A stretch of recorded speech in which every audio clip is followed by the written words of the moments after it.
சென்னையில் அண்ணனை தேடி கொல்ல வந்த ரவுடிகள் அப்பாவி தம்பியை வெட்டி சாய்த்த சம்பவம் அதிர்வலைகளை ஏற்படுத்தியுள்ளது. இந்த வழக்கில் 6 பேர் கைது செய்யப்பட்டுள்ளனர். நடந்தது என்ன?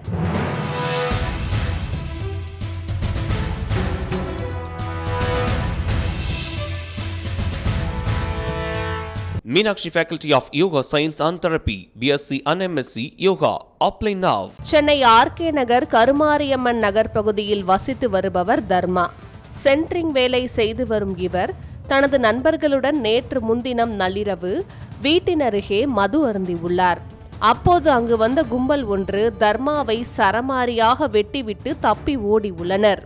அங்கிருந்தவர்கள் தர்மாவை மீட்டு அரசு ஸ்டான்லி மருத்துவமனைக்கு கொண்டு சென்றனர். அவரை பரிசோதித்த மருத்துவர்கள் அவர் ஏற்கனவே இறந்துவிட்டதாக கூறினர். இந்நிலையில் இது தொடர்பாக வழக்கு பதிவு செய்த போலீசார் விசாரணை செய்து வந்தனர்.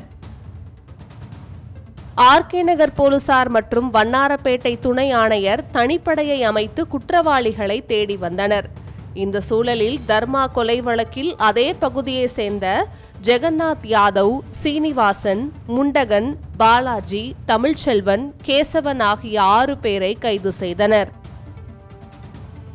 அவர்களிடம் நடத்திய விசாரணையில் தர்மாவின் அண்ணனான சூர்யாவிற்கும் ஜெகநாத் யாதவ் என்பவனுக்கும் கடந்த ஓராண்டுக்கு முன்பு கைகலப்பு ஏற்பட்டுள்ளது. இவர்களுக்குள் தகராறு ஏற்பட்ட நிலையில் அதற்கு பழிவாங்கும் விதமாக நேற்று முன்தினம் நண்பர்களோடு அமர்ந்து கொண்டிருந்த தர்மாவிடம் அவனது அண்ணன் எங்கே என கேட்டு ஜெகநாத் யாதவ் மற்றும் அவனது கூட்டாளிகள் சரமாரியாக வெட்டி கொலைவெறி தாக்குதல் நடத்திவிட்டு தப்பி ஓடியது தெரியவந்தது.